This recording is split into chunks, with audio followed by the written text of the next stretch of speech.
Good morning, everyone. Welcome to the DFS Minute on Roto Curve. I'm your host, Michael Rathburn. Today is Friday, April 10th, and good day today. Full slate of games, a lot of MLB action, and we'll get into that real quick. One of the things I wanted to mention yesterday, and I completely overlooked it in my notes, is the emergence of DFS in the mainstream sports media, specifically ESPN and MLB Network, which happens to be tied in with DraftKings. And one of the things that came out the other day was Derek Hardy, who's been on the season-long side for a long time, and then came over to Daily a couple of years ago, and puts out some incredible stuff with Fantasy Insiders.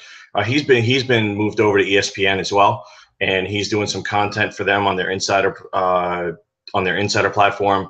And he also made an appearance on Baseball Tonight. So that's another, I keep talking about landmarks in the industry and kind of bullet points. And I'm excited for Derek. It's well-deserved.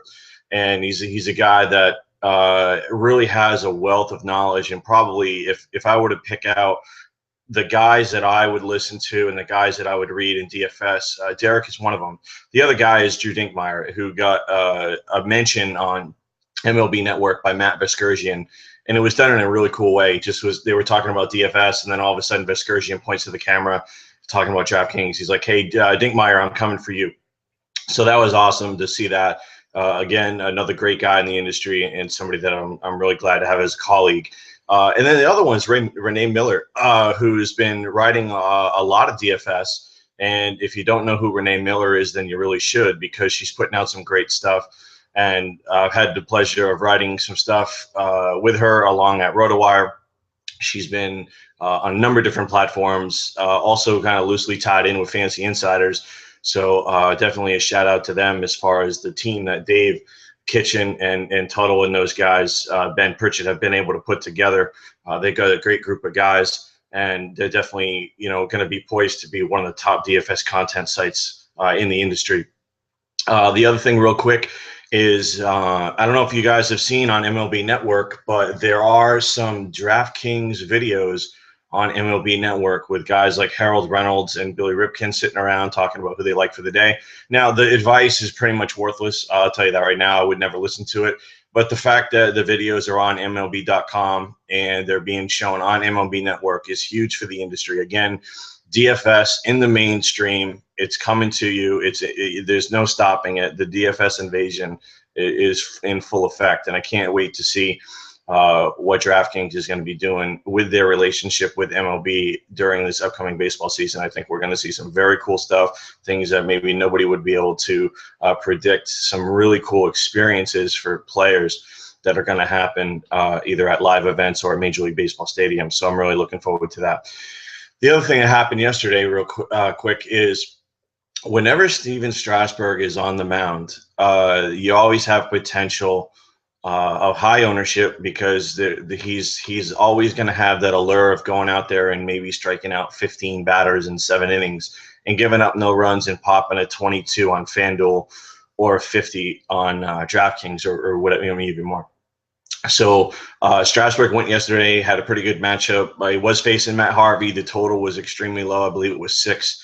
And so you expected a pitcher's duel, maybe a 2-1 type game. Well, Strasburg let us down again and got blown up. Now, there were some people that said that, it wasn't completely his fault. There was, he had a high BABIP, etc. Bottom line is he got blown up. And the funny thing is whenever Strasburg blows up, then all of a sudden people that owned him on Twitter go into what's called tilt mode.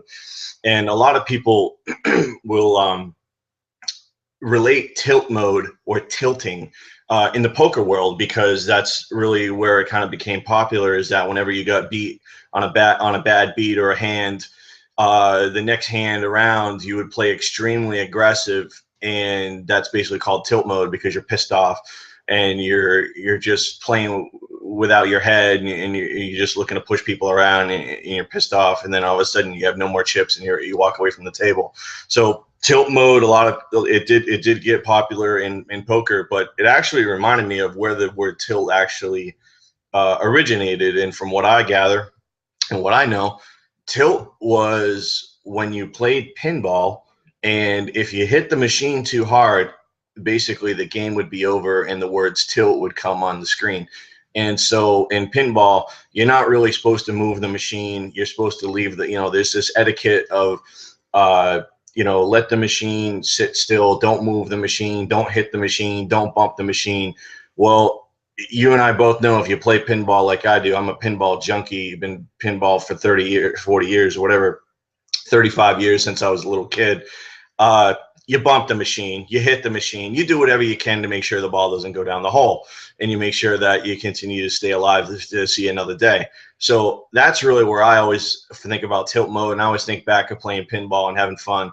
And so it's always fun to see these guys go on tilt mode, and some of these guys are great when they go on tilt mode, especially if somebody like Davis Maddock, who really goes on tilt mode. He's another guy over at Fantasy Insiders. Giving them a lot of plugs today, but it just happens to be their day, I guess. Davis goes on tilt mode. He's a great follow on Twitter, and it's hilarious to just see the meltdown coming and all the excuses that come with it, and just the reaction. The other thing is another guy that you want to follow if you want tilt mode is Tommy G.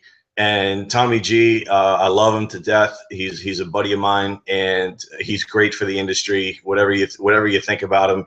I think he's great for the industry. He does a great job explaining things to people and breaking it down for the new player. Pretty much what I always try to do.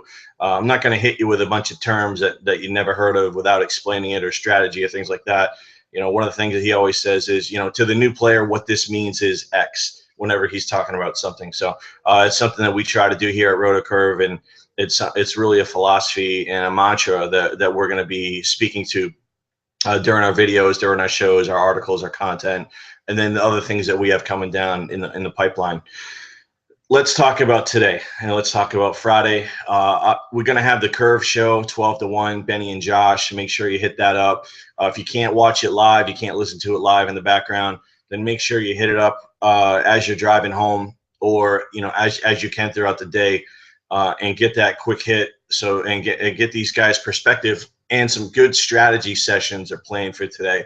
Whether you're a beginner player, intermediate player, they've got a couple of 8 to 10 minute segments in every show that are going to be strictly focused on strategy sessions. And I think you're going to be able to come away with some good stuff each and every time that they put it out. But I think today especially, they've got something really cool planned.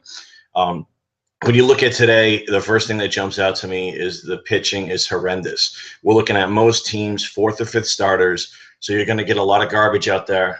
Outside of Gio Gonzalez, who of course is on the best pitching staff in baseball for Washington. Gio is really the top guy for me when I look at the landscape of pitching today. Gio does come with risk, but in some instances, but I think in this case you can be safe. He's going against a Philadelphia Phillies lineup that we know is pretty weak, and it's also left-handed heavy towards the top and the middle of the order. So I think you're going to be okay rolling Gio out there. You got the strikeout upside, and I think that the floor is pretty good as well. I don't see him getting into trouble here in this spot. So hopefully he can keep the pitch count down, throw strikes, and give a good matchup.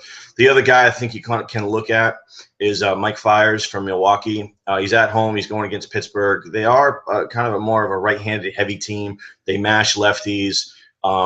It's a good lineup, but, it's on the road. Fiers is at home. Fiers does have K potential. I think that's what you're looking at here. He does have the ability to get strikeouts, get some swings and misses. Again, beggars can't be choosers today. There's just not a lot out there. And if I was you, I would be very tight on pitchers. I wouldn't go all over the board. That's my early recommendation. Kind of lock in on the 2 or 3 guys, or maybe even 4 guys, and then be more concerned with rotating your hitters in and out, and kind of locking those pitchers. There's just a lot of bad arms going today. The other guy that I like that really jumped out for me, and Benny and I talked about it briefly last night, is Drew Pomeranz. I like the spot. I like the matchup. And then more importantly, I like the salary, because I think it allows you to do some mini stacks throughout different teams today, because there's going to be a lot of them. So I think you can roll with Pomeranz, who's got some nice salary relief. You still have the upside with the K's. He's in a pitcher-friendly ballpark in Seattle.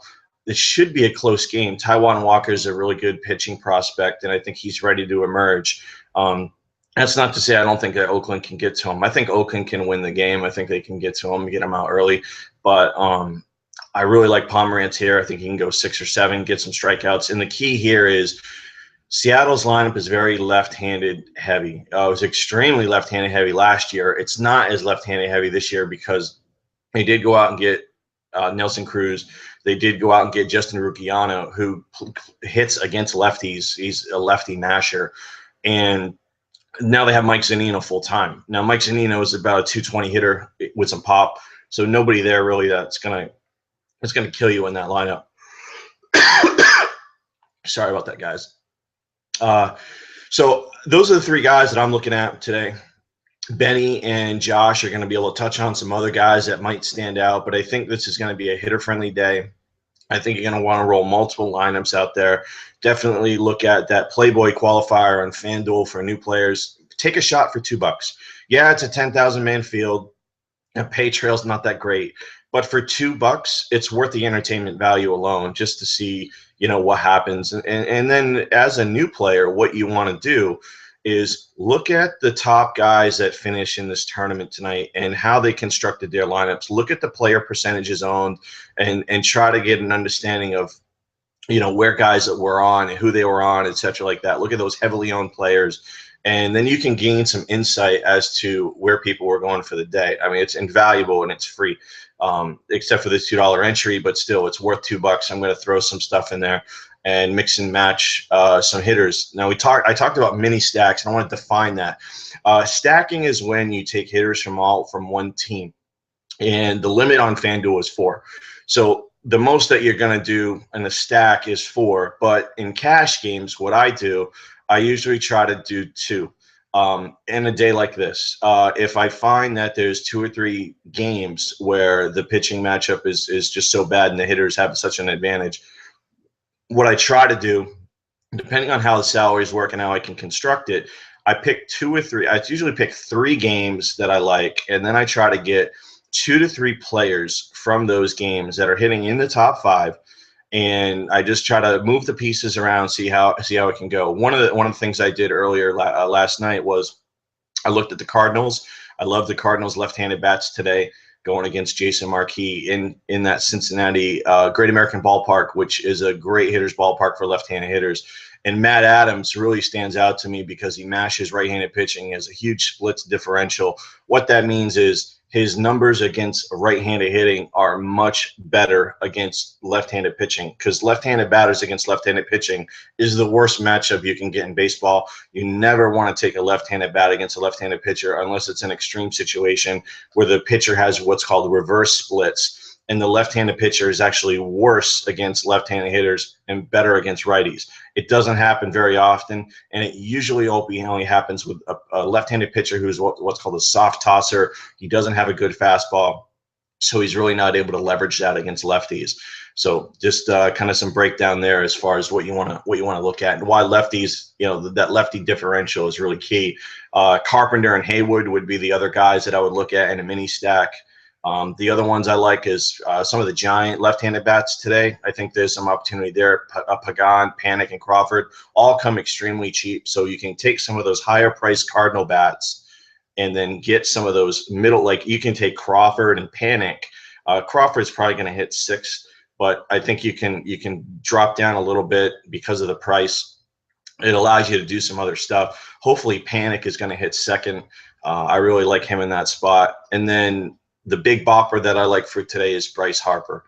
And, he's got a really good matchup in Philadelphia, which is a great power source for left-handed hitters. And he's going against Jerome Williams, who's not a very good pitcher. And he's a right-handed pitcher, and Bryce mashes right-handed pitching, much like Matt Adams. He struggles against lefties, which most left-handers are going to do. And he really mashes against bad right-handed pitching is really where you want to focus. So Bryce is going to, and especially in a tournament, Bryce is a guy that has a huge power tool, and he can hit a home run, and he can hit multiple home runs if given the opportunity. So I think Bryce is probably the guy I'm going to build some GPP lineups around, some tournament lineups. But I also think you could throw him in cash because Jerome Williams is just a bad pitcher, and he should get some RBI opportunities as well.